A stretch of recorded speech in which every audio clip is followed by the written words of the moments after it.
Bangladesh red crescent unit Feni থেকে বর্তমান এবং সাবেক আরসিওয়াইরা মিলে ফুলগাজী পরশুরামের বন্যা কবলিত মানুষদেরকে রেস্কিউ করার জন্য আমরা এখানে এসেছি। এখানকার জনজীবন যেভাবে বিপর্যস্ত হয়েছে, আসলে মানুষের দোরগোড়ায় পৌঁছানোটা আমাদের জন্য অনেক বেশি কষ্টসাধ্য হয়ে গিয়েছে। তারপরে আমরা আপ্রাণ চেষ্টা করছি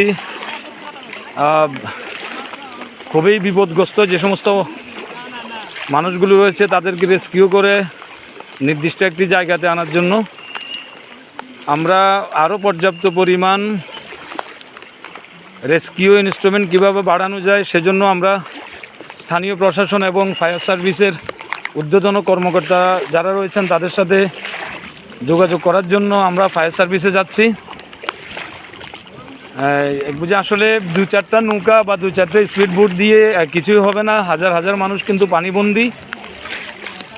পানির যে তীব্রতা, যে খরস্রোত, মানে যেটা আমি একটু আগে আপনাদেরকে জানিয়েছিলাম, খুবই মারাত্মক গতিতে বেড়েই চলছে। এখন থেকে ঠিক আধা ঘন্টা আগেই কিন্তু পানি ছিল হাঁটুর নিচে, এখন আধা ঘন্টার ব্যবধানে পানি উঠে গেছে প্রায় কোমরের উপরে। আপনারা দেখতে পাচ্ছেন আমরা আমার এই গ্রুপটিতে রয়েছেন রেড ক্রিসেন্টের প্রায় 20 জন স্বেচ্ছাসেবক।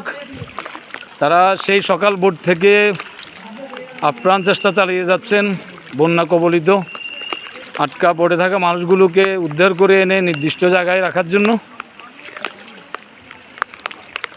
স্থানীয় প্রশাসনের সাথে কথা বলে আমরা আশা করছি এখানকার যে স্থানীয় আজমিরি বেগম উচ্চ বিদ্যালয় রয়েছে সেটাকে আমরা আশ্রয়কেন্দ্র ঘোষণা করে সেখানে বন্যা আটকা পড়া মানুষদেরকে আমরা এখানে এনে রাখতে পারবো। সর্বোপরি বন্যা পরিস্থিতি মানে খুবই ভয়াবহ, বিপদসীমার অনেক উপর দিয়ে কিন্তু পানি প্রবাহমান আছে। হ্যাঁ, আপনারা দেখতে পাচ্ছেন আসলে আমরা কিন্তু খুবই চেষ্টা করছি। একটা হচ্ছে যে মেইন রোড, প্রধান যে সড়কটি রয়েছে মুন্সিয়ারা এবং ফুলগাজীর যে সড়কটি রয়েছে সেটি, এই সড়কের উপরেই কিন্তু ক্রমশমান পানি। আর হচ্ছে যে আমরা যখন এই বসবাসরত যেই লোকজন রয়েছে তাদের দোরগোড়াতে যখন আমরা যাইতে চেষ্টা করি তখন অনেকাংশে পানি আমাদেরকে ঠাই দেয় না, এরকম পরিস্থিতি। মানে এক বুঝে সাঁতরে যাওয়া লাগে। এখানে পর্যাপ্ত পরিমাণ স্পিড বোট এবং এই নৌকার রেস্কিউ ইনস্ট্রুমেন্টের অভাব রয়েছে। তো আমি স্থানীয় প্রশাসনকে আসলে অনুরোধ করব যাতে করে রেস্কিউ ইনস্ট্রুমেন্টগুলো তারা অনেক পরিমাণ বৃদ্ধি করে।